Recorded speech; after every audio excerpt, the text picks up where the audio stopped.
Hello student, welcome to DNHL. मैं आपकी chemistry mentor Priyanka ma'am. तो बच्चों, हम लोग का बीएससी थर्ड सेमेस्टर का जो भी मैं आपको केमिस्ट्री के मोस्ट इंपॉर्टेंट क्वेश्चन करा रही हूँ, ये सीरीज स्टार्ट हो चुका है। तो इसके पहले वाले लेक्चर में मैं आपको यूनिट फर्स्ट का एमसीक्यू क्वेश्चन, यानी जो आपका यूनिट फर्स्ट है जिसकी हम लोग बात कर रहे थे केमिकल काइनेटिक्स, इसके आपके एमसीक्यू क्वेश्चन मैं ऑलरेडी सॉल्व करा चुकी हूँ। तो आप पहले जाकर उस वीडियो को देख लीजिएगा। अब जिस आपके कॉलेज में अगर रिटन वाला एग्जाम होता है जिसमें आपका very short short and long question type आपके आते हैं, तो उसके लिए आज का ये वीडियो बहुत इंपॉर्टेंट होने वाला है, जिसमें हम लोग मोस्ट इंपॉर्टेंट क्वेश्चन करने वाले हैं, short, very short and long question. तो आपका वही यूनिट रहेगा, यूनिट फर्स्ट, जिसकी बात हम लोग करें केमिकल काइनेटिक्स। तो मैं यहाँ पे यूनिट का भी नाम यहाँ मेंशन की हूँ, chemical kinetics, BSc third semester वाले बच्चों के लिए। ओके, तो चलिए स्टार्ट करते हैं। इसमें मोस्ट इंपॉर्टेंट क्वेश्चन आज की इस वीडियो में हम लोग करने वाले हैं, ढेर सारे क्वेश्चन का सॉल्यूशन करने वाले हैं। और एक और बात, ये सारे क्वेश्चंस आपके प्रीवियस ईयर बेस्ड हैं, बिल्कुल यहाँ पे आपको थंबनेल में दिख भी रहा होगा, ठीक है, प्रीवियस ईयर बेस्ड। ओके, तो जो बच्चे यहाँ पे इस लेक्चर को पहली बार देख रहे हैं, तो बच्चों अगर आप यहाँ पे एमसीक्यू क्वेश्चन ढूंढ रहे हैं, तो मुझे इसी प्लेलिस्ट में आपको मिल जाएगा यूट्यूब में ही। आप वो प्लेलिस्ट में जाकर एमसीक्यू क्वेश्चन देख रहे हैं, उसका जो डिटेल सॉल्यूशन है, उसका अगर आपको पीडीएफ चाहिए तो बच्चों ये पीडीएफ आपको एजुकेयर ऐप के अंदर आप इसको इंस्टॉल करिए। उसके बाद वहां पे स्टडी मटेरियल वाले ऑप्शन में जाएंगे, क्लिक करेंगे, तो वहां पे आपको इन सब का जो वीडियो सॉल्यूशन है, बिल्कुल मतलब इसका जो पीडीएफ फॉर्म है बिल्कुल फ्री मिल जाएगा। ओके, तो वहां से आप डाउनलोड कर सकते हैं। इसका क्वेश्चन प्रैक्टिस आप अच्छे से देख लो, चाहो तो आप वीडियो को पॉज करके भी अपना सॉल्यूशन लिख सकते हैं। नहीं है आपके पास पूरा टाइम तो कोई बात नहीं, आपका इसका पूरा सॉल्यूशन का जो पीडीएफ है वो डीएनएस एजुकेयर ऐप में आपको मिल जाएगा, वहां से इसको डाउनलोड कर सकते हैं। ठीक है, वो बिल्कुल फ्री है। चलिए, आज का आई होप आपको इन्फॉर्मेशन समझ में आया है। चलिए स्टार्ट करते हैं। तो इस जैसे अगर बहुत सारे ऐसे कॉलेज हैं जिसमें आपका जो सेमेस्टर का एग्जाम हो रहा है वो एमसीक्यू हो रहा है, तो एमसीक्यू वाला क्वेश्चन तो ऑलरेडी पिछले वाले लेक्चर में कर चुके हैं।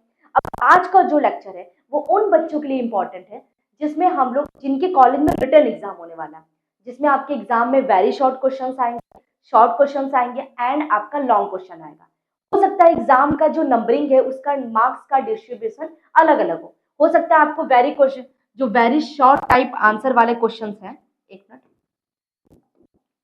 वेरी शॉर्ट आंसर टाइप वाले जो आपको क्वेश्चन आपको दिख रहे हैं, हो सकता है वो 1 मार्क्स का हो सकता है वो 2 मार्क्स का, अलग अलग कॉलेज में अलग अलग वो मार्क्स का डिस्ट्रीब्यूशन होता है। ठीक है, उसके बाद आ जाएगा शॉर्ट आंसर टाइप क्वेश्चन, तो ये आपका मैक्सिमम 3 या 4 मार्क्स का होता है। ठीक है, और जो लॉन्ग आंसर टाइप क्वेश्चन है वो मेनली आपका 7 या 8 मार्क्स, किसी किसी कॉलेज में 10 मार्क्स का भी होता है। तो इस हिसाब से आपको नंबरिंग है या इस हिसाब से आपको मार्क्स गेन करना है। तो बच्चों सबसे पहले हम लोग सॉल्व करेंगे very short, short and long, और ये सब कुछ हम लोग ऐसे ही रूटीन में करेंगे सारे यूनिट्स के। जो यहाँ स्टूडेंट बीएससी थर्ड सेमेस्टर के लिए देखने के लिए आया है कि इसके क्वेश्चंस कैसे हैं, तो आपको मैं बता दूं, यहाँ पे आपको सारे आपको यूनिट के आंसर्स मिलेंगे। यानी यूनिट फर्स्ट हम लोग कर रहे हैं आपका केमिकल काइनेटिक्स, इसका एमसीक्यू हो गया और एमसीक्यू भी मिलेगा। तो बच्चों यहाँ पे आपको जो भी प्लेलिस्ट है, यहाँ पे आपको एमसीक्यू और वेरी शॉर्ट शॉर्ट सारे क्वेश्चन मिलेंगे। तो ठीक है, ओके, चलिए स्टार्ट करें हम लोग। पहला क्वेश्चन यहाँ पे आपको स्क्रीन पे दिखाई दे रहा है, express the rate of following reaction in terms of disappearance of hydrogen in the reaction। तो रिएक्शन क्या है आपका, रिएक्शन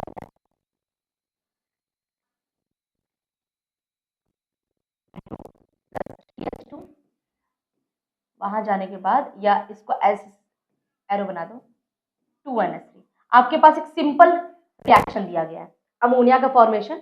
आपसे बोला गया है इसको डिसअपियरेंस ऑफ हाइड्रोजन को का रेट बता दो, ये क्वेश्चन दिया गया है। एक और बात, जब भी जो बच्चा मेरा पिछला वाला लेक्चर देखा होगा उसको भी देख लो बच्चों, ये देखो जितना ज्यादा आप क्वेश्चन सॉल्व करेंगे उतना ही आपके लिए अच्छा है। तो एक काम करो, सबसे पहले आप एक एमसीक्यू क्वेश्चन का भी देख लो और इसका भी देख लो, कोई बहुत बड़ी बात तो नहीं है आपके पास अगर ज्यादा टाइम है तो एमसीक्यू क्वेश्चन जब मैं करा रही थी तभी मैं आपको बताई थी कि सबसे पहले आपका क्वेश्चन करने का मेन मोटिव क्या होना चाहिए, आपका ये चैप्टर पूरा आपको लर्न होना चाहिए। यानी मैं आपको ये बोल रही हूँ, आप उसको रिवाइज करके आओ। अगर आप चीजों को रिवाइज करके आएंगे तो यहाँ पे जितने भी क्वेश्चंस आप अटेम्प्ट करेंगे, पहली बात इसके आंसर तो मुझे पता है, मैं आपको वो सोल्यूशन दे दूंगी, ये थोड़ी ना आपको होगा। आपको एग्जाम में अच्छे मार्क्स चाहिए, तो ये जो मैं आपको वीडियो सोल्यूशन दे रही हूँ इसका कुछ तो प्रॉफिट आपको होना चाहिए। उसके लिए आपको चैप्टर को पहले रिवाइज करके आना पड़ेगा। उसके बाद ये वाला क्वेश्चन खुद से पहले ट्राई करो। उसके बाद हम आपको क्या करेंगे, इसका वीडियो सॉल्यूशन दे रहे हैं, आप इसको मैच कर लेना अपने आंसर से। ठीक, तो पहले 1 मिनट का टाइम लगेगा, पॉज करके खुद से ट्राई करो। ओके, अब मैं समझ रही हूँ कि आपका सॉल्यूशन हो गया होगा। ठीक, ये वेरी शॉर्ट में है, ध्यान देना। बच्चे कई बार कंफ्यूज होते हैं कि वेरी शॉर्ट में मैम कितना लिखें, कितना कंटेंट होना चाहिए शॉर्ट में एंड लॉन्ग में। तो मैं ऐसा बता दूं, वेरी शॉर्ट क्वेश्चन है तो आप एकदम सटीक आंसर, ऐसा नहीं कि घुमा फिरा के आंसर लिखो। 1 मार्क्स का क्वेश्चन है या 2 मार्क्स का, तो बहुत ज्यादा बड़ा लिखने की जरूरत नहीं है। अगर है चीजें एक्सप्लेन करने में लग रहा है टाइम तो कोई बात नहीं, कर लो। लेकिन इतना भी ज्यादा शॉर्ट और इतना भी ज्यादा लॉन्ग नहीं लिखना है, एकदम सटीक आंसर लिखो। इसमें बोल रहा है एक्सप्रेस करिए रेट ऑफ रिएक्शन को, बस कुछ नहीं करना, एक्सप्रेस कर दो। रेट ऑफ रिएक्शन, इसका क्या फॉर्मूला होता है? इसका होता है change in concentration, change in concentration with respect to time. किसके साथ? आपका टाइम भी तो चेंज हो रहा है, चेंज इन टाइम मतलब टाइम के अनुसार आपका कितना कंसंट्रेशन चेंज हो रहा है, चाहे रिएक्टेंट का चाहे प्रोडक्ट का। क्योंकि रिएक्टेंट का कम होगा प्रोडक्ट का बढ़ेगा, कंसंट्रेशन इसका कम होगा तभी तो प्रोडक्ट का बढ़ेगा। तो हम ये बोल सकते हैं अगर आपको चेंज इन कंसंट्रेशन, अब वो डिपेंड करता है कि आप रिएक्टेंट की बात कर रहे हैं या प्रोडक्ट की बात कर रहे हैं। अगर आप रिएक्टेंट की बात करेंगे तो वहां पे माइनस साइन लगाते हैं, ठीक। प्रोडक्ट की बात करते हैं तो प्लस साइन लगाते हैं। चलो, आपसे किसका पूछा है? Terms of disappearance of hydrogen, hydrogen का पूछा है। तो इसको हम लोग ये लिखेंगे, पहले लिखो रेट ऑफ डिसअपियरेंस। ठीक, इसका हो जाएगा क्या? इसको स्टैक्योमेट्रिक कोफिशिएंट 1/3 माइनस में, क्योंकि रेट आपका कम हो रहा है। उसके बाद डी ब्रैकेट में H2 अपॉन D2, आपका यही आंसर होना चाहिए। ठीक, आप अपने आंसर से मैच कर लो जल्दी से। चलिए आगे। बहुत, अब इन सारे क्वेश्चन पे ज्यादा हमको टाइम नहीं देना है क्योंकि 1 मार्क्स का क्वेश्चन, बस आपको मार्क्स पूरा मिल जाएगा। इसके अलावा आप बहुत ज्यादा बढ़ा चढ़ा के लिख रहे हैं, मार्क्स 1 ही मिलना है, तो कोई टाइम वेस्ट करने की बात नहीं है। ठीक है, चलो चलते नेक्स्ट क्वेश्चन पे। Right the names of 4 factor affecting the rate of reaction. बोल रहा है कि जो रेट ऑफ रिएक्शन होता है उसको अफेक्ट करने वाले कौन कौन से हैं, आपको सिर्फ नाम बताना है, क्योंकि पूरा एक्सप्लेन नहीं करना, क्योंकि 1 मार्क्स का क्वेश्चन है, 2 मार्क्स का है। ठीक है, सिर्फ नाम बताइए कौन कौन से ऐसे फैक्टर्स हैं। पहली बात, सॉल्यूशन करते टाइम कि आपका रेट ऑफ रिएक्शन क्या होता है, किसी भी केमिकल रिएक्शन का जब हम लोग रेट निकालते हैं वही इसका रेट ऑफ रिएक्शन होता है। और वो कैसे पता चलता है? किसी भी रिएक्शन का चेंज अगर कंसंट्रेशन हो रहा है विथ रिस्पेक्ट टू टाइम तो उसे बोलते हैं रेट ऑफ रिएक्शन। अब ये किस पे डिपेंड करता है? हो सकता है कि उसका सरफेस एरिया कैसा है, हो सकता है रेट का जो हम लोग केमिकल रिएक्शन है, कोई भी सपोज करो A+B है, वहां जाके प्रोडक्ट बना रहा है, सपोज क्या करते हैं ना, सबसे पहले आंसर लिखते हैं इसका। तो rate of reaction, rate of reaction depend upon following factor. बहुत सारे ऐसे फैक्टर पे डिपेंड करता है आपका रेट ऑफ रिएक्शन। ठीक है, चलो अब यहाँ पे थोड़ा सा एक लाइन कि सब रिएक्शन, कोई सा भी रिएक्शन सपोज कर सकते हैं हम लोग, जैसे आपके पास ये है A+B क्या बना रहा है C+D सपोज करो, और ये आपका क्या है रिएक्टेंट। ये सब कुछ आपको बताना है अपने आंसर शीट पे, ताकि जो भी एग्जामिनर है उसे बस प्रॉब्लम ना हो आपको आंसर पढ़ने में, मतलब उसको इजी लगे। आप किसी भी आंसर को एक्सप्लेन कर रहे हैं तो ऐसा एक्सप्लेन करो ना कि जो भी आपका एग्जामिनर कॉपी चेक करेगा उसे बहुत ज्यादा दिमाग ना लगाना पड़े आपका आंसर चेक करने में। सारी चीजें आप पूरा रिटन फॉर्म में लिख दो, ताकि आपको मतलब थोड़ा सा भी एग्जामिनर जो कॉपी चेक करेगा उसको बहुत ज्यादा टाइम न लगे कि भाई क्या लिखा उसको पूरा पढ़ना पड़ेगा। तो ये सारी चीजें पूरा डिनोट कर दो। अब यहाँ पे फर्स्ट फैक्टर है क्या? कंसंट्रेशन। ठीक, अब आप लोग बोलेंगे कि मैम कंसंट्रेशन का रेट ऑफ रिएक्शन से क्या मतलब? अरे रिएक्टेंट, अच्छा बताओ, रेट ऑफ रिएक्शन में आपको क्या लग रहा है रिएक्टेंट प्रोडक्ट कैसे बना है? मैं इसको एक्सप्लेन कर दे रही हूँ, ऐसा क्यों हो रहा है आपको, ये इसको लिखना नहीं है क्योंकि 1 मार्क्स के क्वेश्चन में नहीं वो पूछा गया, और ये सारे क्वेश्चन आपके प्रीवियस ईयर के जो पेपर्स हुए हैं उसमें पूछे गए क्वेश्चन है। ओके, तो मैं इसको समझा दे रही हूँ, इसको एक बार समझ लो, और इसको चलो अच्छा मैं शॉर्ट में यहाँ पे एक लाइन में इसका डेफिनेशन बता दूंगी, लेकिन आपको ध्यान रखना 1 मार्क्स का क्वेश्चन एग्जाम में आएगा तो सिर्फ नाम लिखकर हो जाएगा। ठीक, अब देखो कंसंट्रेशन कैसे इफेक्ट करता है। मैं आपको क्लास में कोलिजन थ्योरी पढ़ाई थी कि आपका रिएक्टेंट, बहुत सारे रिएक्टेंट के जो मॉलिक्यूल्स है आपस में कोलाइड करते हैं, तब जाके वो प्रोडक्ट बनाता है। क्लियर है ना? चलो, इसी से आपका रिएक्शन कंप्लीट हो रहा है। हमें पता करना है रेट, कि किस रेट से हो रहा है, या इसीलिए हम लोग ये पूरा चैप्टर पढ़ते हैं केमिकल काइनेटिक्स। तो जो रिएक्टेंट, अब सपोज करो एक क्लास में मतलब एक कमरे में 2 लोग हैं, तो लड़ाई के चांसेस कितने हैं? हो सकता है कि 2 लोग लड़े ही ना, हो सकता है 2 लोग झगड़ा करें, तो ठीक है। एक काम करते हैं ना, एक पूरे रूम में कम से कम 50-100 इतने सारे लोग रहे हैं। अब यहाँ पे लड़ाई के चांसेस ज्यादा है, ठीक है। तो इसीलिए बोल सकते हैं अगर नंबर ऑफ मॉलिक्यूल्स ज्यादा रहेंगे तो उनका कोलाइड करने का टेंडेंसी बढ़ जाएगा।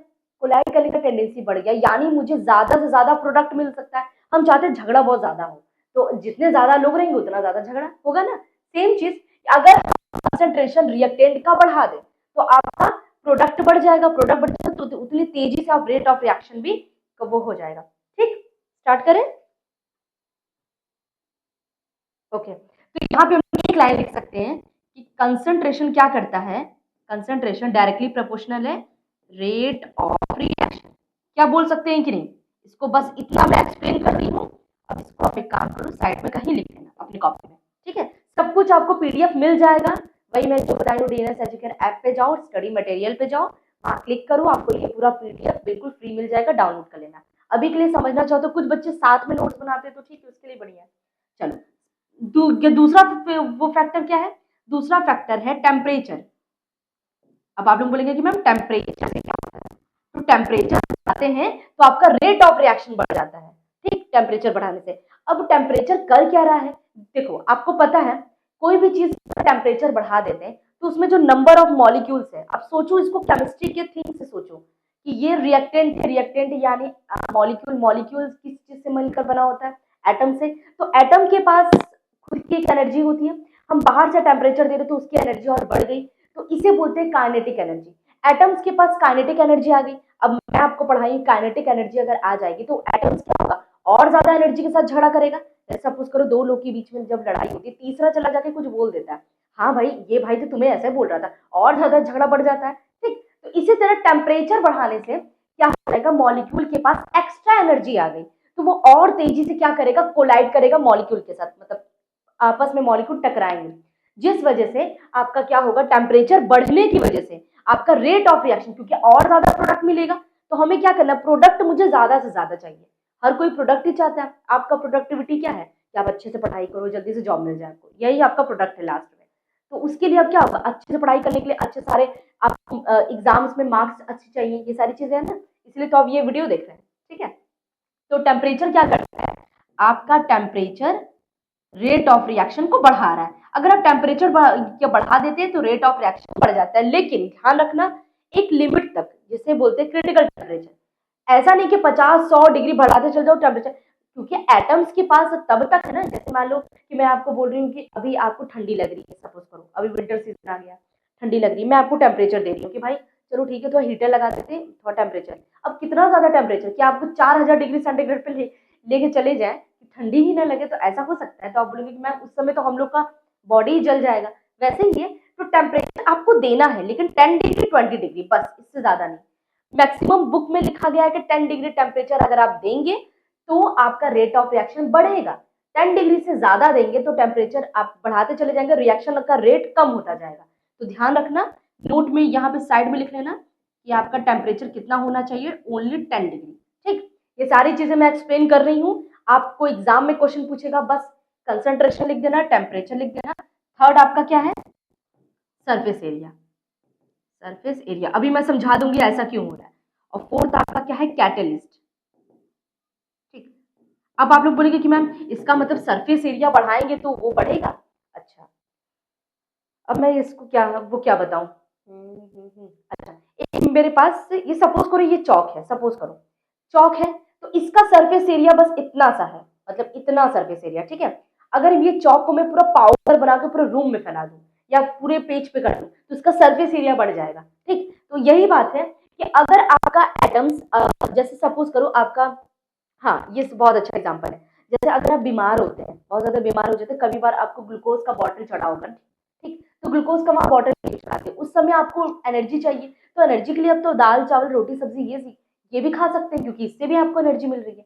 वहां पे आपको इंस्टेंटेनियस एनर्जी चाहिए, तुरंत एनर्जी चाहिए, तो तुरंत एनर्जी आपका जो खाना आप खाते हैं वो खाना सॉलिड फॉर्म में होता है, बॉडी के अंदर जाएगा तो वो लिक्विड फॉर्म में कन्वर्ट होगा, धीरे धीरे क्या होगा, डाइजेशन होगा, टाइम लगेगा ना, आपको उसके बाद एनर्जी मिलेगी। लेकिन आपको तुरंत एनर्जी चाहिए तो कोई भी चीज लिक्विड का चीज आप पी लेते हैं कि भाई लिक्विड का चीज है, जल्दी डाइजेशन हो जाएगा, जल्दी मुझे एनर्जी मिलेगी।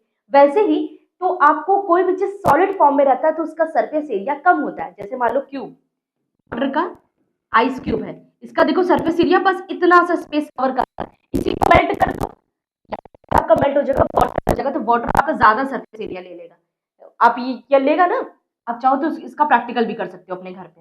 तो आप ये देख रहे हैं सरफेस एरिया बढ़ाने रेट ऑफ रिएक्शन जल्दी हो रहा है, इसी वजह से कह रहे हैं जैसे जो लिक्विड फॉर्म में और जो सॉलिड फॉर्म में, अगर आपका रिएक्शन ऐसे सपोज करो ये आपका लिक्विड फॉर्म है, सारे आपके लिक्विड फॉर्म में, एक दूसरा रिएक्शन है वो आपके सारे सॉलिड फॉर्म में, सॉलिड फेज में है, तो लिक्विड फेज वाला जल्दी प्रोडक्ट बनाएगा या सॉलिड फेज वाला जल्दी प्रोडक्ट बनाएगा, तो आपका आंसर होगा कि मैम लिक्विड फेज वाला जल्दी प्रोडक्ट बनाएगा क्योंकि लिक्विड स्टेट में है, इसका सरफेस एरिया सॉलिड के कंपैरिजन में ज्यादा होता है। तो इससे हमको क्या पता चलता है कि जो रेट ऑफ रिएक्शन है वो सरफेस एरिया के भी क्या है, डायरेक्टली प्रोपोर्शनल है। ठीक, इजी है, सारी चीज समझ में आ गया। अब आ जाओ कैटलिस्ट। कैटलिस्ट क्या होता है? कैटलिस्ट वो होता है जो रेट ऑफ रिएक्शन में पार्टिसिपेट नहीं करता है लेकिन उसका रेट चेंज कर देता है, चेंज कर देता है, ध्यान रखना। कुछ ऐसे कैटलिस्ट भी है जो रेट को कम कर देते हैं। तो अधिकतर अगर कैटलिस्ट लिखा है तो हमेशा दिमाग में बिठाए रखना पॉजिटिव कैटलिस्ट की बात हो रही है, मुझे रेट बढ़ाना ही है ना, रेट कम को कम क्यों करेंगे। तो अगर पॉजिटिव कैटलिस्ट है तो ये क्या करता है, रेट ऑफ रिएक्शन को बढ़ा देता है कैटलिस्ट। कैटलिस्ट भी टू टाइप्स के होते हैं, एक होता है पॉजिटिव, एक होता है निगेटिव। अगर आपका निगेटिव वाला क्या वो कैटलिस्ट हो गया, हालांकि इसमें पूछेगा नहीं, तो कहीं पर भी अगर आपको एग्जाम में ये वाला क्वेश्चन आ गया तो लिख देना concentration, temperature, surface area, catalyst. अगर आप इस फॉर्म में भी लिख लेते तो कहीं से भी आपका मार्क्स कटेगा नहीं, लेकिन ये 1 मार्क्स का क्वेश्चन है तो ओनली नेम लिख देना। ठीक, कैटलिस्ट क्या करता है, रेट ऑफ रिएक्शन को बढ़ा देता है अगर पॉजिटिव है तो। आई होप आपको समझ में आया। चलते नेक्स्ट क्वेश्चन पे। ओके, चलते क्योंकि फटाफट बहुत सारे क्वेश्चन सॉल्व करने हैं। चलो चलते next. Give an example of first order reaction. First order reaction का क्या एग्जांपल है, तो इसका सिर्फ और सिर्फ एग्जांपल आपको बता रही हूं है N2O5।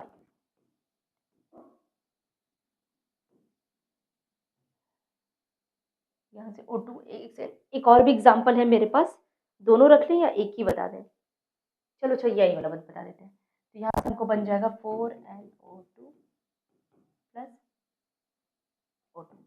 ठीक, ये आपका रिएक्शन। और आपको कैसे, तो आपको रिएक्शन में बताना पड़ेगा कि ये रेट फर्स्ट ऑर्डर कैसे है। Rate directly concentration of reactant को कहीं कॉपी में लिख लो एकदम। रेट जब भी होता है वो रिएक्टेंट पे डिपेंड करता है। आपका जो फ्यूचर है वो अब के आपका जो पढ़ाई करे उस पर डिपेंड करता है। ऐसा नहीं कि आपका जॉब मिल जाएगा तब उस पर डिपेंड करेगा, जॉब मिल जाएगा तो क्या है, आप पहले की जो जितनी भी चीजें पास्ट में होती जा रही है उसी पर डिपेंड कर रहा है ना। मतलब आपका जो जॉब आपको मिलने वाली है वो 11th 12th ग्रेजुएशन ये सारी चीजों पर डिपेंड कर रहा है। जितना अच्छे अच्छे से आप पढ़ेंगे आपको जॉब जल्दी मिलेगी, एंट्रेंस एग्जाम, कॉम्पिटिशन एग्जाम जल्दी क्वालिफाई होगा। ठीक, अच्छे से नहीं पढ़ेंगे बस ऐसे मस्ती मजाक करेंगे तब तो कुछ नहीं होने वाला है।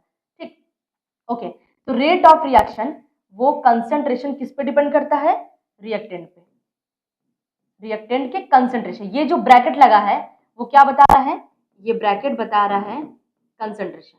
ठीक, समझ में आया, कंसंट्रेशन के पावर पे डिपेंड करता है, पावर कुछ भी तो क्योंकि भाई ये घटेगा तो क्या आएगा, रिएक्टेंट में क्या है, क्या N2O5।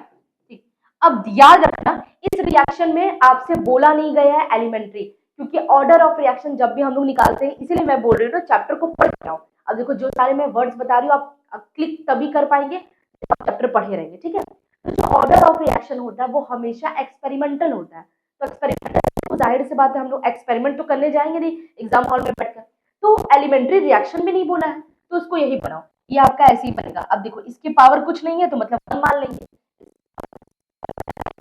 वो आएगा 1, और यही क्या है, first order reaction, first order reaction. ठीक है, क्लियर है। चलो, अगर आपको जीरो ऑर्डर का पूछेगा तो H2 प्लस Cl2, यहाँ पर मैं जीरो ऑर्डर का लिख दे रही हूँ, हालांकि ये दोनों ज्यादा पूछता है आपसे एग्जाम में। इसका है H2 प्लस Cl2, वहां जाके 2HCl बन रहा है। ठीक, अगर गुलबर्ग और बैगे यानी एलिमेंट्री अगर रिएक्शन होता तब तो ये 1 है। एलिमेंट्री रिएक्शन में नंबर ऑफ मॉलिक्यूल्स को ले लेते हैं, जितना इसका मॉलिक्यूलरिटी होता है, तो 2 आ जाता है, तो इसका ये हो जाता है सेकंड ऑर्डर। यहां से आप चेक करो, आपको लग रहा होगा कि सेकंड ऑर्डर का रिएक्शन है, क्योंकि इसका 1 ऐड कर लिए, लेकिन कहा ही नहीं गया है एलिमेंट्री रिएक्शन। तो इसका जो रेट होता है इज इक्वल टू के, किसी पर डिपेंड नहीं करता, H2 0, Cl2 0, किसी पर डिपेंड नहीं कर रहा है, इसीलिए ये ऑर्डर इसका क्या हो जाएगा, 0। याद रखना, दोनों एग्जांपल आप नोट कर सकते हैं, आपके एग्जाम में पूछेगा। ठीक, चले आगे। ओके, चलते नेक्स्ट क्वेश्चन पे। चलो इसको ट्राई करो, बहुत सिंपल क्वेश्चन है। द रेट कांस्टेंट की रेट ऑफ रिएक्शन आपको दिया गया है, आपको बताना कौन सा ऑर्डर है। तो कोई जरूरी थोड़ी ना भाई कि हर चीज में एक ही फंडा करेंगे, कोई बात नहीं, मुझे सारे ऑर्डर का यूनिट पता है। मैं पिछले वाले आपको क्लास में यानी एमसीक्यू क्वेश्चन में आपको बताया, फिर से बता देती हूँ, सबका यूनिट याद रख लो। ठीक है, यूनिट और ऑर्डर, ठीक, यूनिट याद रख लो। ऑर्डर 0 के लिए, 1 के लिए, 2 के लिए। ठीक, तो 0 के लिए क्या होता है, ऑर्डर जो आपका यूनिट होता है किसका, ये किसके यूनिट की हम लोग बात कर रहे हैं, ये हम लोग के की यूनिट की बात कर रहे हैं। ठीक, रेट कांस्टेंट की, तो इसका होता है mole litre inverse second inverse, इसका होता है सेकंड इनवर्स, इसका होता है mole inverse litre second inverse, ये होता है। इसको पूरा याद कर लो, इससे ज्यादा से क्वेश्चन नहीं आता। चलो, अब आपसे पूछा गया, आप देखो इसको ध्यान से देखो, तो ये मिनट इनवर्स लिखा है, क्या हम लोग इसको सेकंड में चेंज कर सकते हैं, हाँ चेंज कर सकते हैं, तो ये कुछ ऐसा हो जाएगा। ठीक, सेकंड में चेंज करेंगे तो मतलब ये किसका यूनिट आपको लग रहा है, ये तो आपका क्या है, जीरो ऑर्डर का, या क्या लग रहा है कि नहीं, सॉरी फर्स्ट ऑर्डर का, एक मिनट सॉरी, तो ये आपका यूनिट है, आपका आंसर हो जाएगा यहाँ पे फर्स्ट ऑर्डर रिएक्शन। बस आपको इतना लिखने की जरूरत नहीं है, एग्जाम में बस ये लिख देना, लेकिन मैं थोड़ा ट्रिक बता दी हूँ याद करने का, कि याद रहेगा तो कोई भी एग्जाम में कर सकते हैं। चले आगे, चलते हैं नेक्स्ट क्वेश्चन, इजी है ना। 5 question, what is the rate determining steps of reaction, rate determining step कौन होता है। तो ध्यान रखना, आपके पास कभी भी 2 रिएक्शन दिया जाता है, वहां जाके प्रोडक्ट बना रहा है। ठीक,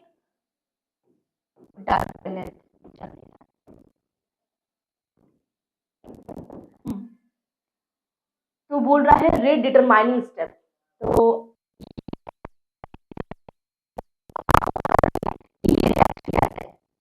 तो मैं इसका अगर मैकेनिज्म बोलूं तो A प्लस बी, वहां पे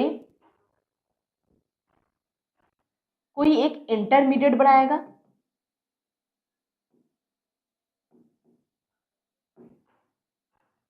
फिर यहां से ये बना देता है प्रोडक्ट। आई होप ये चीज आप जानते होंगे, कोई भी रिएक्शन में जो रिएक्टेंट है तुरंत प्रोडक्ट नहीं बनाता है, बीच में कोई एक इंटरमीडिएट बनाता है या ट्रांजिशन। तो ये जो स्टेप होता है ना, ये स्लो स्टेप होता है, धीरे धीरे वो इंटरमीडिएट बनाते हैं, इसके बाद वाला स्टेप क्या होता है, फास्ट। तो कहीं पर भी अगर ऐसा आपको रिएक्शन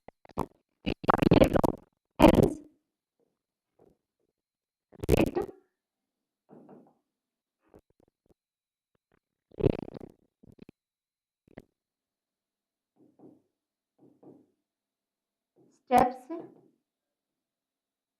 is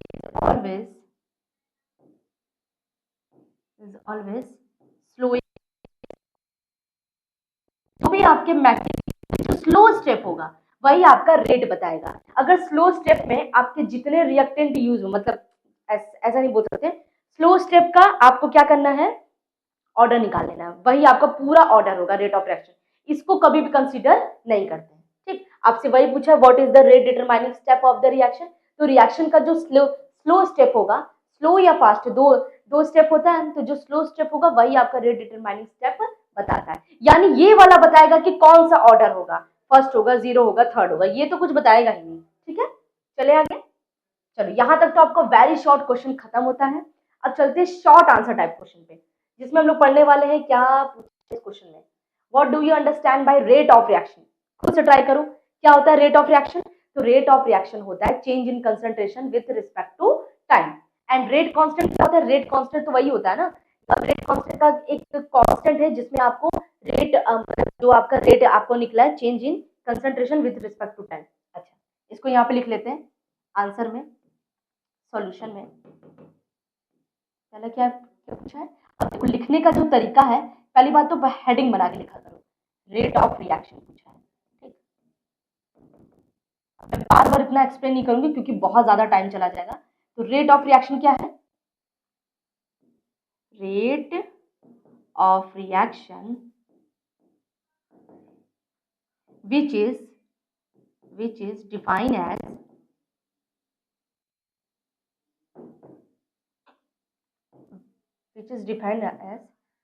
change in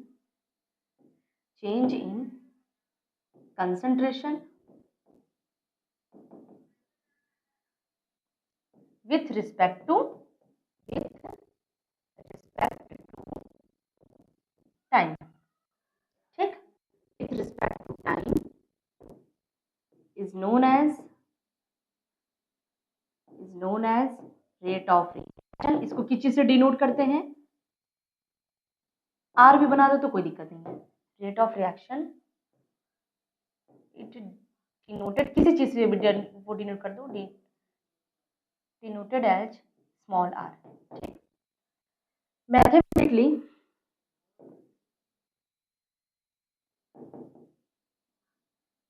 आप सपोज आपके पास कोई रिएक्शन है, ए से वहां जा रहा है, प्रोडक्ट बन रहा है, तो इसका रेट क्या होगा, change in concentration with respect to time.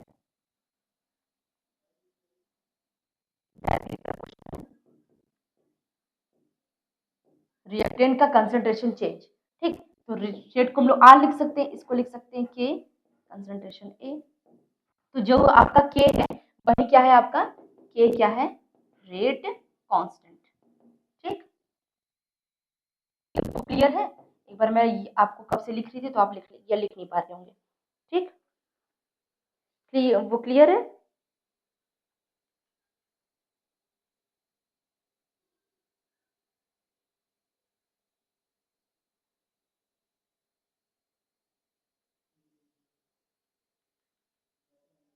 हाँ, तो रेट कांस्टेंट को आप ऐसे बता सकते हैं कि रेट कांस्टेंट क्या है। अब यहाँ से ए की वैल्यू अगर ये निकालेंगे तो क्या हो जाएगा, इक्वल टू आर अपॉन ए। ठीक, ऐसे हो जाएगा, के को वहां रखो। तो ये बताएगा रेट कांस्टेंट क्या है, रेट अपॉन में मोलर कंसंट्रेशन ऑफ रिएक्टेंट, इसी को हम लोग क्या निकालते हैं, रेट। और जो के की वैल्यू है वो अलग अलग, इसका यूनिट अलग अलग है क्योंकि अलग अलग रिएक्शन के लिए अलग अलग आता है। जीरो के लिए आएगा आपका मोल पर लीटर पर सेकेंड, ऐसे ही आएगा। तो यूनिट इसका निकाल के बता दो, जो जस्ट मैं पीछे बताई हूँ 0 1 2 के लिए, उसी तरीके से आप 0 का 1 का और 2 का यूनिट आप ये निकाल के बता दो यूनिट, क्योंकि ध्यान रखना के का जो यूनिट है हर एक रिएक्शन के लिए अलग अलग होता है। ठीक है, ये आपका हो गया। ये 2 मार्क 4 मार्क्स में ये पूछा जाता है क्वेश्चन। ठीक, इतना क्या काफी है, थोड़ा सा और इसको एक्सप्लेन कर देना अपने भाषा में। ठीक, चलो चलते हैं नेक्स्ट क्वेश्चन पे। What do you mean by instantaneous rate of reaction. Instantaneous rate, देखो रेट तो कई प्रकार के होते हैं लेकिन इंस्टेंटेनियस रेट क्या होता है इसके बारे में पूछा गया। चलो एक बार ट्राई करो, इसको क्वेश्चन खुद से ट्राई करो।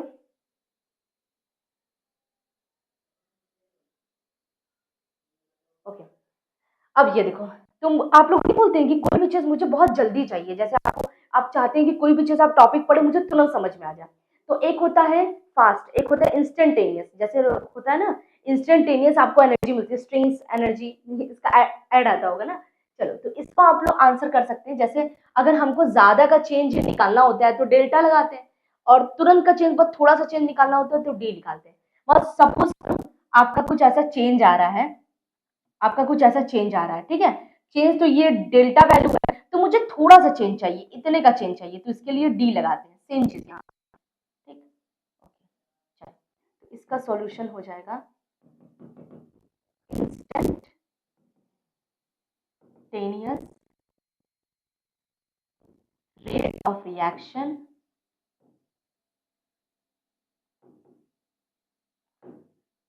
is known as, is defined as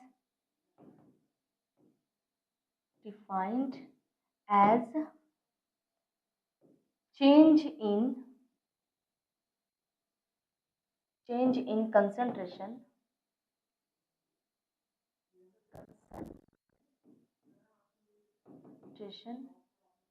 with instant time, मतलब तुरंत, जो एकदम चुटकी बजाते हो जाए रिएक्शन, इंस्टेंट टाइम। इसको कैसे बताएंगे? तो इसको ऐसे ये बता सकते हैं, ए प्लस बी वहां जाके प्रोडक्ट बना रहा है, ठीक है। इंस्टेंटेनियस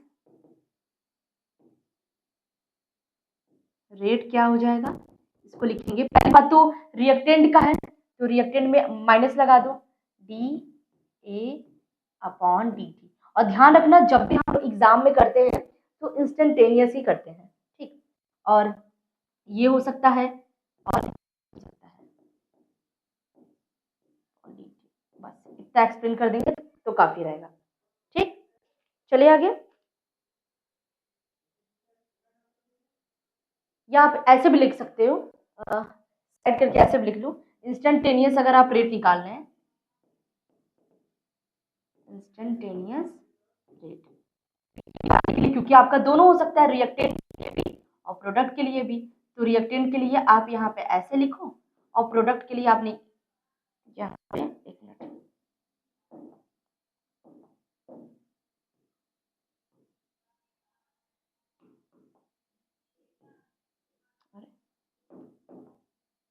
ये माइनस हो जाएगा और यहाँ पे प्लस लिख दो, डी अपॉन डी टी, क्योंकि आपका रिएक्टेंट भी हो सकता है, प्रोडक्ट भी हो सकता है। इसका रेट कुछ नहीं करना है, रेट जैसे हम लोग लिख रहे थे ना, डेल्टा में लिख रहे थे ना, डेल्टा नहीं लिखेंगे, डी में लिखेंगे, और पूरे चैप्टर में डी का ही यूज करते हैं, ठीक। इंस्टेंटेनियस रेट, यानी इसको बोल सकते हैं, जो आपका डी है, क्या ये डी बता रहा है, स्मॉल चेंज,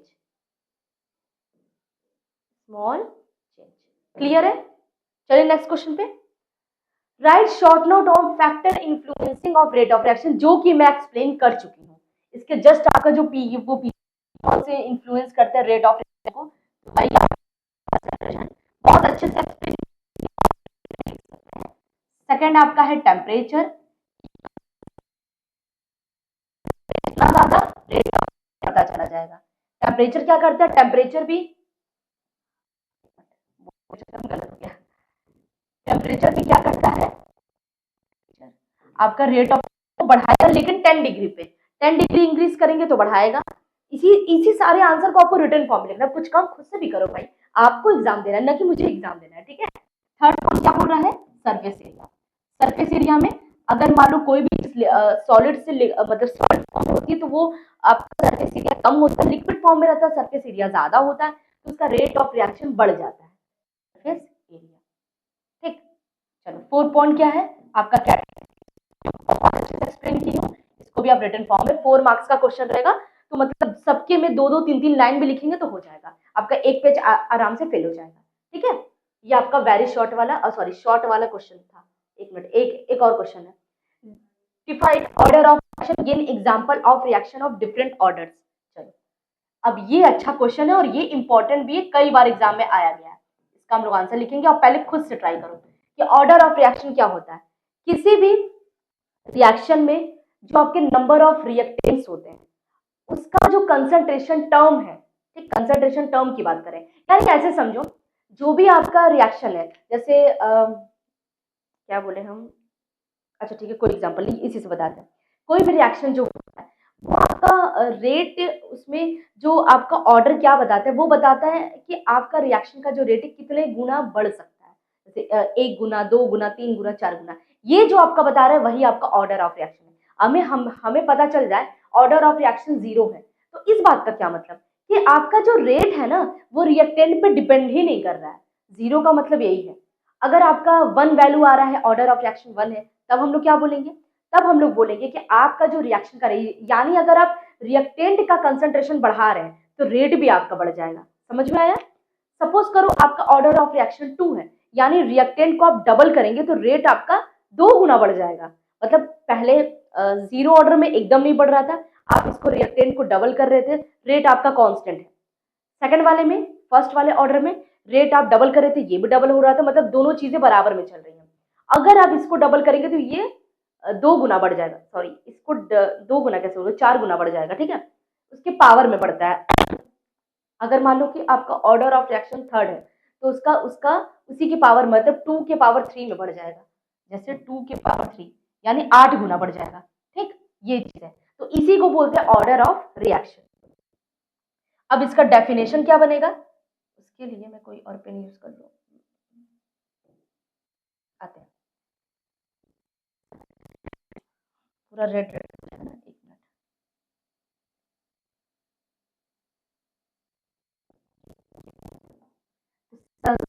आप आंसर क्या लिखेंगे, ऑर्डर, ये आपको ये दिख रहा है, आई होप दिख रहा होगा, चलो कोई बात नहीं, ब्लैक पेन ले लेते हैं।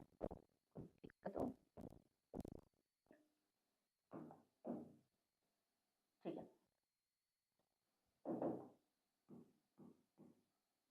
ऑर्डर ऑफ रिएक्शन,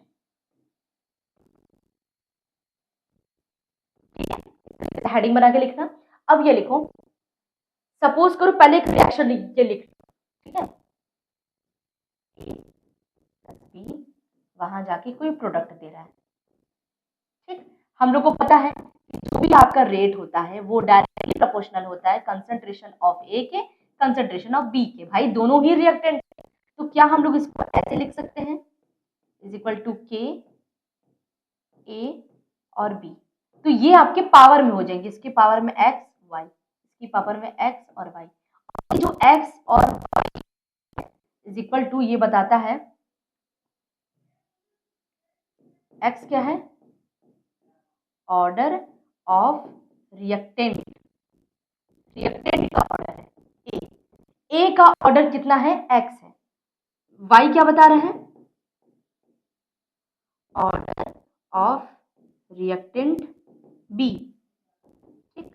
अब आपको क्या बताना है, पर आपको तो पूरा रिएक्शन का ऑर्डर बताना है, तो आपका x plus y is equal to order of reaction, ठीक, समझ में आया। तो अगर ये पता चल गया ना, ऑर्डर ऑफ रिएक्शन बता पूरे रिएक्शन का ऑर्डर कितना है, तो अगर मुझे रेट को बढ़ाना है तो हमें पता चलेगा कि भाई कंसंट्रेशन को डबल कर दो, रेट बढ़ेगा या घटेगा, या 2 गुना होगा, 3 गुना होगा, कितना गुना हो सकता है, हमको ये पता चलेगा, क्योंकि मुझे ज्यादा से ज्यादा प्रोडक्ट चाहिए। तो अगर मुझे पता पहले से ही चलता है कि भाई अगर जैसे मान लो कि आपको गवर्नमेंट जॉब चाहिए, सपोज करो, तो आपको अभी से ही पता चला कि अभी भी आप 4 घंटे पढ़ना शुरू करेंगे, अभी से ही आप अपने आदत डालो 4-4 5 घंटे पढ़ने का, तब आपको जॉब बहुत अच्छे से मिल सकती है। ये चीज है, ये चीज आपको, ये मतलब यही चीज आपको डिफाइन कर रहा है। वैसे ही आपका ऑर्डर ऑफ रिएक्शन होता है। तो क्या हम लोग ऑर्डर ऑफ रिएक्शन का यहाँ से डेफिनेशन निकाल सकते हैं कि जो वो कंसंट्रेशन के जो पावर्स होते हैं उनका सम ही ऑर्डर ऑफ रिएक्शन होता है, बोल सकते हैं कि नहीं। इतनी चीजें पहले क्लियर है कि नहीं, तो फिर उसके बाद आगे चले, ठीक, चले आगे। ओके, तो यहाँ पे हम लोग लिख सकते हैं of reaction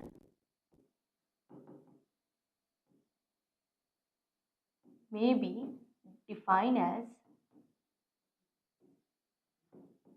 some power of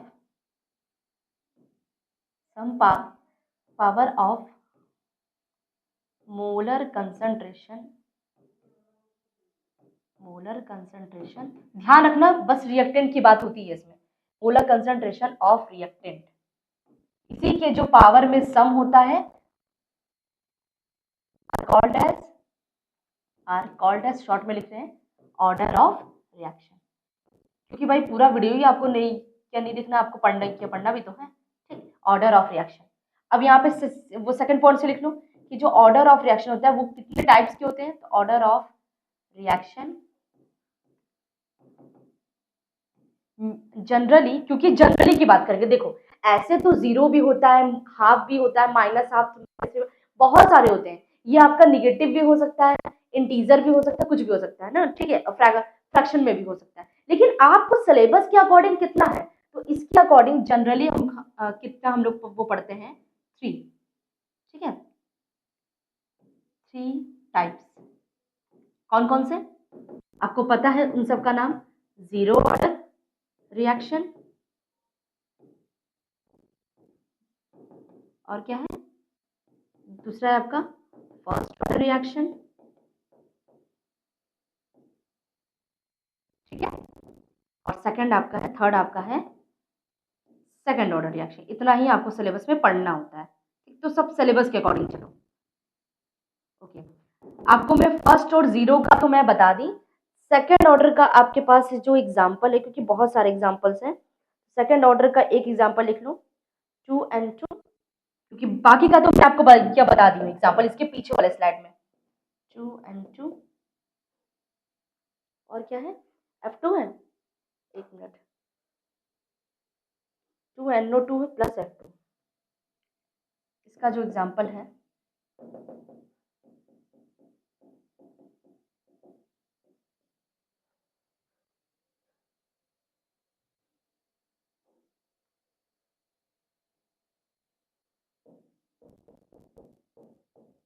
ठीक। अब आप लोग बोलेंगे कि मैम इसका ऑर्डर सेकंड कैसे है, तो इसका रेट निकला वो लिखना बहुत ज़्यादा इंपॉर्टेंट है, वो आप कुछ ऐसे लिख सकते हैं, इसका ऐसे लिख देना, रेट इज इक्वल टू के, सिर्फ इस पर डिपेंड कर रहा है N2O और F2, ठीक, इसका इसका तो 1 2, ठीक, आ गया ना इसका 1 + 1 = 2, तो इस पर डिपेंड कर रहा है, इस पर डिपेंड कर रहा है, ध्यान रखना एलिमेंट्री रिएक्शन नहीं है। चलो, तो ये आपका हो गया डिफाइन ऑर्डर ऑफ रिएक्शन, उसका एग्जांपल, बिकॉज जीरो और जो फर्स्ट का है उसको पीछे वाले स्लाइड में आपको एग्जांपल दिया गया है। चलिए आगे, define molecularity of reaction with example. अब ये मॉलिक्युलरिटी ऑफ रिएक्शन क्या होता है, तो दिए देखो, मॉलिक्युलरिटी ऑफ रिएक्शन किसी भी रिएक्शन में जितने नंबर ऑफ मोल्स पार्टिसिपेट करते हैं, तो यहाँ पे डायरेक्ट मैं आंसर लिख रही हूँ,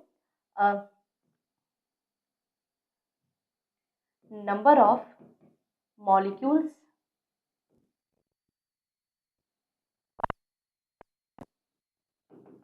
participate in a chemical reaction is known as molecularity। कितने नंबर ऑफ मॉलिक्यूल्स अटैच हुए ऑफ रिएक्शन। अभी जस्ट वो पीछे वाला एग्जांपल ले लेते हैं, फॉर एग्जांपल, अब इसमें आप बहुत सारे एग्जांपल बता सकते हैं, क्योंकि आपका ये 3-4 मार्क्स का होता है, तो मॉलिक्युलरिटी ऑफ रिएक्शन को अच्छे से एक्सप्लेन करके बता देना। इसमें इसका ये देखो, जैसा सपोज करो अभी जस्ट पीछे वाला एग्जांपल, ठीक, F2 है, वहां जाके 2NO2 F2 बना रहा है, ठीक, तो इसका मॉलिक्युलरिटी क्या आ जाएगा, ठीक है, इसमें मॉलिक्युलरिटी क्या आ जाएगा, कितने नंबर ऑफ मॉलिक्यूल्स है, तो यहाँ पे देखो एक ये है और यहाँ कुछ नहीं है, तो यहाँ 1 मान लेंगे, तो इसका हो जाएगा 2 + 1 = 3, तो यहाँ बोल सकते हैं इसकी मॉलिक्युलरिटी क्या है 3, ठीक है। इस तरीके से और भी आपको जितने एग्जांपल याद आता चलेगा, चले पूरा लिख देना, क्योंकि ये 4 मार्क्स का क्वेश्चन होता है। आगे चले,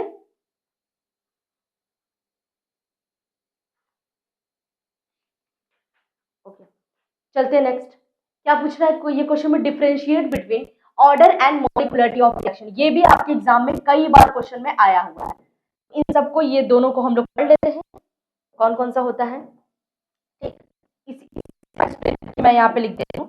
तो एक आपको बताना है कि ऑर्डर और मॉलिक्युलरिटी ऑफ रिएक्शन में क्या होता है। पहला इसमें डिफरेंस क्या है कि ऑर्डर को तो हम लोग एक्सपेरिमेंट से देख के बताते हैं, हम लोग ऐसे देख कर नहीं बता पाएंगे, लेकिन हाँ मॉलिक्युलरिटी को आप देख के बता सकते हैं। ये देखो मैं इसे देख कर ही बता दी, ये 2 है, ये 1 है, कितना मॉलिक्यूल्स है। दूसरा क्या है पॉइंट है, जो मॉलिक्युलरिटी है वो आपका निगेटिव नहीं, निगेटिव फ्रैक्शन में भी नहीं होगा, निगेटिव भी नहीं होगा। ऐसा नहीं, आप इसको ऐसा नहीं बोल सकते हैं कि 2NO2 ले लो, आधा F2 ले लो, ऐसा नहीं बोलते, ये हमेशा होल इंटीजर होता है, ठीक। दूसरा पॉइंट, थर्ड पॉइंट क्या है, आपका जो ऑर्डर है वो जीरो भी हो सकता है, क्योंकि ऑर्डर ऑफ रिएक्शन 0 1 2 होता है। क्या मॉलिक्युलरिटी जीरो हो सकता है? मॉलिक्युलरिटी अगर जीरो हो जाएगा मतलब एक भी मॉलिक्यूल प्रेजेंट नहीं है, तो मॉलिक्युलरिटी आपका जीरो नहीं हो सकता, ठीक। और भी क्या एग्जांपल्स है, फ्रैक्शनल हो सकता है, निगेटिव हो सकता है, ये सारे को आपको डिटेल में। एक और बात है, ऑर्डर ऑफ रिएक्शन को आप इजीली कैलकुलेट नहीं कर सकते, आपके पास एक्सपेरिमेंट पूरा लैब वगैरह होना चाहिए, एक्सपेरिमेंट करेंगे तब जाके होगा, लेकिन मॉलिक्यूलरिटी को आप इजीली कैलकुलेट कर लेते हैं। बस इन सारे पॉइंट्स को फटाफट लिख लो, ठीक है। चलो फर्स्ट पॉइंट क्या है, ऑर्डर ऑफ रिएक्शन, मैं फटाफट बता रही हूँ क्योंकि और क्वेश्चन है, मे बी 0, और ये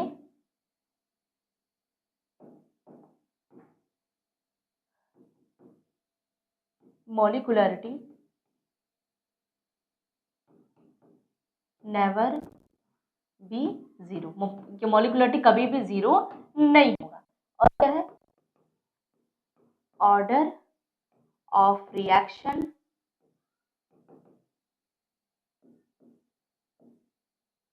calculated by only experimental method, इसको एक्सपेरिमेंट से ही निकाल सकते हैं। Molecularity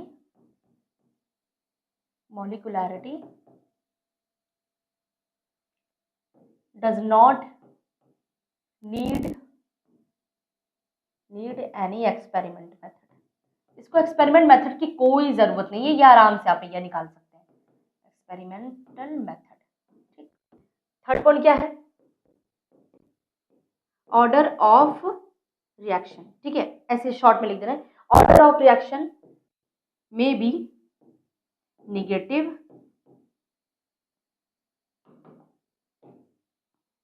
fractional and integer. ये इंटीजर में भी हो सकता है, निगेटिव भी हो सकता है, फ्रैक्शन में भी हो सकता है, लेकिन जो मॉलिक्यूलरिटी ऑफ रिएक्शन है, molecularity of reaction only in integer form, ठीक है, ये केवल क्या है, इंटीजर में होता है। ठीक, चलो क्या है, 7 पॉइंट, कम से कम 4 पॉइंट लिख लो। Order of reaction not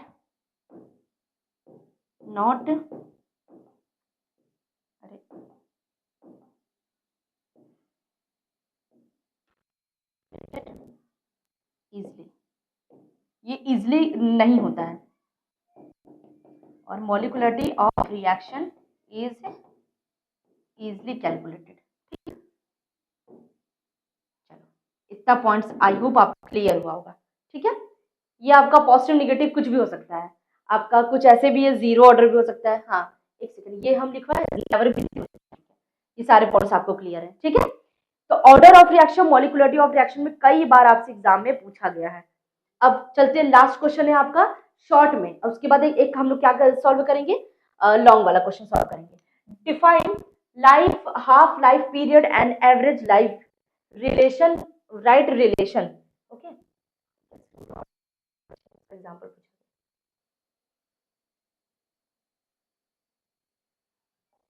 okay, क्या बोल रहे थे हम लोग, हाँ इसमें define half life period average life. तो पहली बात बताएं कि हाफ लाइफ पीरियड क्या है, जब भी आपका कंसंट्रेशन अपने हाफ लाइफ में आधा हो जाता है, जब भी सपोज करो आपका कंसंट्रेशन मान लो सपोज करो 100 था, तो आप कितने मिनट में, आप कितने टाइम में आपका कंसंट्रेशन 100 से 50 हो गया, इस टाइम को बोलते हैं हाफ लाइफ टाइम। बस और कुछ नहीं है, इसी को एक्सप्लेन कर दो। Half life time is half of the is एक second, half lifetime is time in which in which concentration of reactant will be half, अपना concentration will be half from original concentration, या initial concentration बोलो, from initial concentration का अगर आपका half हो जाता है, किस टाइम में हो रहा है उसे बोलते हैं क्या, half life period. Average life क्या है, average life time, average life time का मतलब टोटल टेकन, मतलब जितना भी आप एवरेज कैसे लेते हैं, कितना सपोज करो आपको 100 कंसंट्रेशन को पहले 20 हुआ, 100 कंसंट्रेशन को पहले कितना हुआ 80 हुआ, फिर 70 हुआ, फिर 50 हुआ, ऐसे ऐसे करके। तो इन सब का जो टाइम का जो सम है वही आपका एवरेज लाइफ टाइम है। तो total taken time in reaction for complete होने में जितना भी रिएक्शन कंप्लीट होने में जितना भी टाइम ले रहा है कंसंट्रेशन कंज्यूम करने में, तो उसे क्या बोलते हैं, called as average life time. ठीक, चलो इतना क्लियर है, चलिए आगे। ओके, तो अगर आपको हाफ लाइफ टाइम का पता है टी हाफ, तो टी हाफ ये किसके लिए बात हो रही है, ये फर्स्ट ऑर्डर के लिए बात हो रही है, तो इसका क्या होता है फॉर्मूला 693 अपॉन के। ठीक है, ये लिख देना फॉर फर्स्ट ऑर्डर रिएक्शन के। अब थोड़ा सा एक्सप्लेन कर देना और एक्स्ट्रा, क्योंकि भाई इतने कम आंसर में तो आपको मार्क्स तो नहीं मिलेगा, थोड़ा सा और इसको ऐड कर देना। ठीक है, चलो चलिए चलते हैं नेक्स्ट क्वेश्चन पे। अब मैं बस आपको हिंट दूंगी। ठीक है, स्यूडो ऑर्डर रिएक्शन क्या होता है, ऐसा रिएक्शन जो देखने में लगेगा कि आपको सेकंड ऑर्डर का है, पर एक्चुअली में वो कौन सा होगा, फर्स्ट ऑर्डर का होगा। ठीक, तो स्यूडो का मतलब कोई भी चीज होता है फॉल्स में, तो हम लोग बोल सकते हैं pseudo order reaction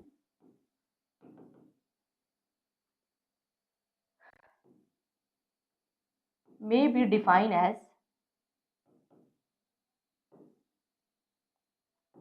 a reaction in which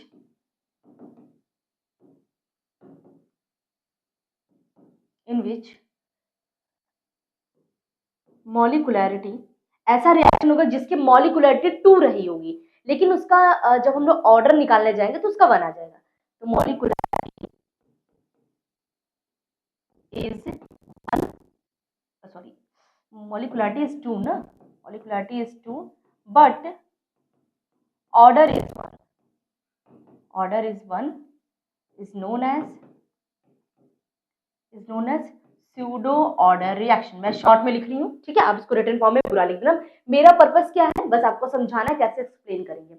अब इसमें एग्जांपल पूछा है, 2 एग्जांपल पूछा है, एक एग्जांपल दे दो, अब एक एग्जांपल आप खुद से बुक से ढूंढ के लिखेंगे। ठीक, तो हाइड्रोलिसिस ऑफ एस्टर होता है, इसका होता है हाइड्रोलिसिस ऑफ एस्टर।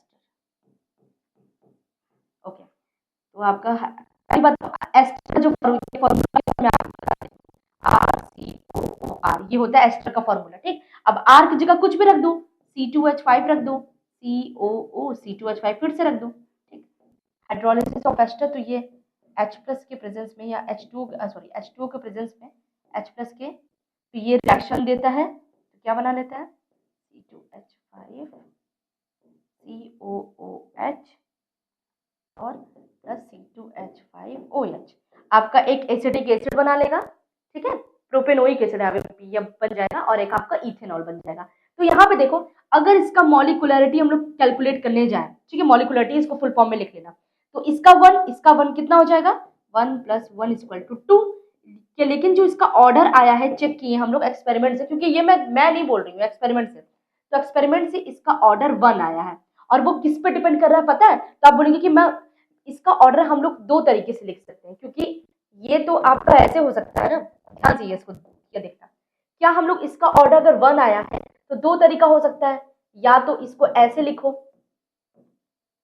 कि आपका इस पे डिपेंड कर रहा है C2H5 COO C2H5, या तो इस पे डिपेंड कर रहा है, ठीक, और H2O। ठीक, इसको हम लोग लिखते हैं, तो इसको 1 करेंगे, इसको 0 करेंगे। एक कंडीशन, एक केस और बन सकता है कि हम लोग ऐसे करके लिखें COO C2H5, एक कंडीशन ये बन सकता है H2O। ठीक है, एक कंडीशन ये बन सकता है, इसको 1 कर दो, इसको 0 कर दो। तो दिक्कत की बात है, यही मैं बोल रही हूँ, एक्सपेरिमेंट से पता चलता है। तो एक्सपेरिमेंट से पता चला कि जो ऑर्डर है ना, जो रेट ऑफ रिएक्शन है, वो सिर्फ और सिर्फ एक रिएक्टेंट पे डिपेंड करेगा। एक रिएक्टेंट पे डिपेंड करेगा तो बोलेंगे 1, ऑर्डर ऑफ रिएक्शन क्या है 1 है। दोनों पे डिपेंड कर रहा है तो उसका सम कर देंगे 2 आ जाएगा। किसी पे डिपेंड नहीं कर रहा है तो 0 आ जाएगा। ठीक, तो यहाँ पे एक पे डिपेंड कर रहा है और ऐसा देखा गया वाटर पे इसका कोई प्रभाव नहीं पड़ रहा है। यानी रिएक्शन को अगर आपको चेक करना है तो इसमें रिएक्शन में जितना वाटर लिए थे, एक काम करते हैं, वाटर का कंसंट्रेशन बढ़ा देते हैं। तो कंसंट्रेशन बढ़ाने पे रेट बढ़ा ही नहीं, तो इसका क्या मतलब है, इस पे डिपेंड ही नहीं कर रहा है ना। चलो, अब जैसे आपका एग्जाम है तो आपके एग्जाम में आपका पढ़ना जरूरी है। अब मैं आपको एक्सप्लेन कर दूं, ये वो जितना समझा दूं, मैं पढ़ लूं तो ये तो मुझे आएगा ना, आपको क्या आएगा। तो आपका जैसे मान लो कि आप अब पूरा सिलेबस अपनी मम्मी को पढ़ा दो तो मम्मी तो एग्जाम देने जाएंगे नहीं। तो यही बात है, आपको रिएक्शन का अगर आपको अच्छे मार्क्स चाहिए तो पढ़ना आपको खुद पड़ेगा, ध्यान रखना इस बात का। ठीक, तो एक्चुअली में देखा गया तो इसका कुछ ऐसा, और ये जो रेट है सिर्फ और सिर्फ किस पे डिपेंड कर रहा है, इस पे, तो वैसे रेट लिख लेना। ये हाइड्रोलिसिस ऑफ एस्टर है, इसका ऑर्डर कितना आ जाएगा 1 आ जाएगा। ठीक है, चले आगे। अब ये देखो क्या पूछा है, what is the activation energy, how is the rate constant of reaction related. अब ये देखो एक्टिवेशन एनर्जी क्या है, ये भी आपके सिलेबस में, आप इसको पढ़े भी हैं बहुत अच्छे से। अच्छा, तो यहाँ पे मैं आपको समझा दे रही हूँ, इसको रिटर्न फॉर्म में आप खुद लिखेंगे। मैं इसको समझा दे रही हूँ एक्टिवेशन एनर्जी होता क्या है। तो आपका सपोज करो ये आपका कोई रिएक्टेंट है, ये आपका प्रोडक्ट में कन्वर्ट हो रहा है, ये कुछ आपका कुछ इस तरीके से बन रहा है। ठीक, तो यहाँ से यहाँ तक का जो है, एक मिनट, ओके, ये वाला। तो मॉलिक्यूल को कोई भी आपका रिएक्टेंट होता है उसको प्रोडक्ट में कन्वर्ट करने के लिए जितनी एनर्जी की जरूरत पड़ती है, मतलब एक एनर्जी बैरियर होता है। जैसे इसको ऐसे समझो, आपके पास कोई दीवार है, आपके पास क्या है, एक बॉल थी, वो बॉल इस पे है, तो आपको किसी भी करके ये बैरियर को क्रॉस करके आपको बॉल उस साइड से लेकर आना है। तो ये जो बैरियर है वही आपका एक्टिवेशन एनर्जी है। यानी इस बैरियर को क्रॉस नहीं करेंगे, जैसे बोला जाता है ना, आपको जॉब पाने के लिए, कुछ भी करने के लिए आपका इंटरमीडिएट होना जरूरी है। 11th 12th नहीं पढ़ेंगे तो भाई कुछ भी नहीं होने वाला है। तो वही बात है, आपका बीच का जो बैरियर वही, उसको क्रॉस करेंगे तो ही आप ग्रेजुएशन वगैरह कर सकते हैं। सेम चीज आपको रिएक्टेंट को प्रोडक्ट में कन्वर्ट होने की, मॉलिक्यूल्स को एक एनर्जी से, एक एनर्जी एब्जॉर्ब करके प्रोडक्ट में कन्वर्ट होना पड़ता है। इस एनर्जी को बोलते हैं एक्टिवेशन एनर्जी। ठीक, एक्टिवेशन एनर्जी, आई होप आपको समझ में आया होगा। Related to activation energy rate constant. अब रेट कांस्टेंट से कैसे वो रिलेट करते हैं, एक मिनट, इसका एक और क्वेश्चन भी ये बन सकता है, देख लेते हैं क्वेश्चन में आया है कि नहीं। ठीक है, तो हाउ इज द, ऐसे करके पूछा है, चलो, इज ए पावर ई, बस आप इतना बता देंगे बस काफी है। अब जो रेट कांस्टेंट होता है वो भी आपका जो आर्हीनियस इक्वेशन है, आर्हीनियस इसी को क्या बोलते हैं, इक्वेशन। अभी भाई आपको पूरा चीज एक ही चीज में तो मिलेगा नहीं, इसीलिए कह रहे थोड़ा सा बुक और नोट्स पढ़ कर आना पड़ेगा, क्योंकि मैं आपको बहुत एक हिंट दे सकती हूँ, समझा सकती हूँ, उसके बाद आपको आंसर में क्या क्या लिखना है वो तो आप पे डिपेंड करता है। ठीक, तो एक्टिवेशन एनर्जी क्या होता है मैं आपको समझा दी। अब आप नोट्स खोलो, वहां से ढेर सारे जितने भी क्वेश्चन है, मतलब जितने भी आपके जो आप रिवाइज किए टॉपिक है उसको अच्छे से पढ़ के इसका आंसर लिख सकते हैं। चलते नेक्स्ट, क्योंकि मैं करने लग जाऊंगी तो बहुत टाइम चला जाएगा। Derive the question for the rate constant of zero order reaction and give some important characteristics of zero order reaction. State characteristics of zero order. मैं इसका characteristics आपको बता दूंगी बच्चों, क्योंकि इसका जो derive इक्वेशन है, अब वो इक्वेशन कैसे derive होता है आपको कुछ नहीं करना है आंसर में, क्योंकि लॉन्ग टाइप का क्वेश्चन है। ठीक है, लॉन्ग टाइप के आपके क्वेश्चन में आपको क्या करना है, सबसे पहले आप पहले जीरो ऑर्डर क्या होता है वो लिख, उसका डेफिनेशन लिख दो, ठीक, उसका यूनिट लिख दो, उसके बाद उसको डेराइव करो। तो डेराइव करके जो इक्वेशन आएगा वो, और इसका कैरेक्टरिस्टिक्स, मैं इतने पॉइंट्स आपको बता रही हूँ, इन सब को आपको लिखना है तो आपका ये क्वेश्चन भी सॉल्व हो जाएगा। तो आपका इसका यूनिट क्या आ जाएगा, मोल पर लीटर पर सेकेंड। ठीक, इक्वेशन आपका K equal to A minus A not के आसपास ऐसा कुछ इक्वेशन आ जाएगा। ठीक, कैरेक्टरिस्टिक्स क्या है, जीरो ऑर्डर रिएक्शन, आपका रेट ऑफ रिएक्शन के रिएक्टेंट पे डिपेंड ही नहीं करता है, ये सारी चीजें आप इसमें नोट में लिख देना, मैं आपको समझा दी हूँ। अब यहाँ पे अब ये बच्चों लॉग आंसर टाइम, यहाँ सारे क्वेश्चंस आपके हो गए। अगर अब देखो लास्ट में कुछ इंपॉर्टेंट चीज है, जो भी स्टूडेंट इस वीडियो को देख रहा है पहले मेरी बात ध्यान से, आपका यहाँ पे BSc first and third semester का हमारा जो ऑनलाइन बैच है नवोदय बैच स्टार्ट हो चुका है। इसका आपको इतना मिनिमम वो प्राइस है, इसमें आपको अगर आपका बीएससी मैथ्स है तो बीएससी मैथ्स में यानी आपको फिजिक्स केमिस्ट्री एंड मैथ मिलेगा। इतने ही प्राइस में बीएससी बायोलॉजी वालों के लिए, और इतने में ही बीएससी बीकॉम वालों के लिए, ठीक है। ओके, अब मैं आपको क्या बता रही थी, जितना भी आपको ये मैं जो क्वेश्चन प्रैक्टिस करा रही हूँ ये आपको यूट्यूब पे बिल्कुल फ्री मिलेगा, और इसको ऐप पे भी है, ऐप पे भी सारी चीजें हैं। आपको इसका जो पीडीएफ है वो फिर से बता दूं, डीएनएस एजुकेयर ऐप के स्टडी मटेरियल वाले ऑप्शन में आपको मिल जाएगा, बिल्कुल फ्री है। वहां से आप इसको डाउनलोड कर लेना, पूरा वीडियो सोल्यूशन आपको देख लेना है। उसके बाद ये सारी चीजें भी आपको, जो ये प्राइस है उसमें ये सारी चीजें आपको मिल रही है। कोर्स का ड्यूरेशन 3 मंथ है, कोर्स की वैलिडिटी 1 ईयर है। आपको कुछ नहीं करना है, प्ले स्टोर में जाना है, डीएनएस एजुकेयर ऐप में को डाउनलोड करना है, और इस नंबर पे कोई भी क्वारी हो तो आप, कोई भी डाउट हो तो आप इसमें पूछ सकते हैं, ठीक है। तो आई होप आपको ये वीडियो बहुत अच्छा लगा होगा बच्चों। तो इसके बाद जो नेक्स्ट वीडियो आएगा यानी आपका यूनिट सेकंड, अब हो सकता है किसी कॉलेज में यूनिट सेकंड में कुछ और नाम हो, तो मैं टॉपिक बता दे रही हूँ। यूनिट सेकंड आपका है केमिकल इक्विलिब्रियम है, ठीक। फिर आपका यूनिट थर्ड, अब देखो केमिकल इक्विलिब्रियम का मैं एमसीक्यू भी सॉल्व कराऊंगी और वेरी शॉर्ट एंड लॉन्ग भी कराऊंगी। उसी तरीके से आपका यूनिट थर्ड आपका है फेज इक्विलिब्रियम है, फिर 4 आपका गैसेस स्टेट है, फिर 5 आपका क्या है लिक्विड स्टेट है, फिर आपका 6 क्या है कोऑर्डिनेशन केमिस्ट्री, 7 आपका थ्योरीज ऑफ कोऑर्डिनेशन केमिस्ट्री, और लास्ट में 8 है इनऑर्गेनिक स्पेक्ट्रा। ये सारे यूनिट्स का जो मैं नाम ली हूँ बीएससी थर्ड सेमेस्टर का, एंड इसी तरीके से मैं सॉल्व कराऊंगी बीएससी फर्स्ट सेमेस्टर का, ठीक है। तो आपको इस वीडियो को ऐसे ही देखते रहना है, वो आपको 1 बाय 1 अपलोड होता चला जाएगा, ठीक। आप इसको आराम से देख लीजिएगा। एक बात मैं और कह रही हूँ, हर बार जब भी वीडियो देखने आओ पहले एक बार पढ़ कर आओ, विदाउट पढ़े पूरा ब्रेन एकदम खाली करके यहाँ बैठेंगे तो भाई कुछ चीजें मैं ऐसी बोलूंगी जो आपको नहीं समझ में आएगा। अब ऑर्डर ऑफ रिएक्शन आपको पता ही नहीं तो कहाँ से, मैं इस क्वेश्चन को देखने का कोई मतलब नहीं है। पूरा चैप्टर पढ़, एक चैप्टर का मैं करा रही हूँ, मैं बताई हूँ नेक्स्ट चैप्टर क्या होने वाला है, तो उसको पढ़ कर आना, उसका एमसीक्यू क्वेश्चन देख लेना, और जिस कॉलेज में जो कराया जाता है और उसका रिटर्न में, जिस कॉलेज में रिटर्न होता है तो उसका आपको very short and long question. तो इसका नेक्स्ट वीडियो होगा वो एमसीक्यू क्वेश्चन का होगा, केमिकल इक्विलिब्रियम का, ठीक है। तो मिलते हैं अगले लेक्चर में। Thank you for watching.